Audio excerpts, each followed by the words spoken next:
Hey everybody, it's Neil, and I got this light, and it comes with the smallest little wire that's not long enough. So I got myself this here. This is a USB 3.0 cable extender. If I can open it, I'll show you guys what I'm talking about.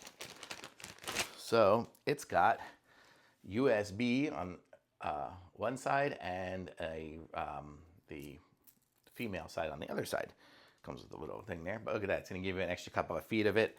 So, and it's nice and thick. It'll probably do lots of data and stuff like that too.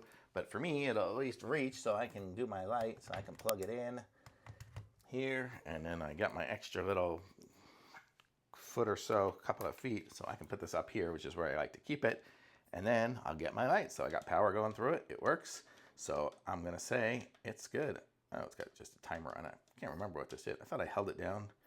But there we go. Without it, no power. So definitely works. I'm going to say it's a great little extender. Thumbs up for sure.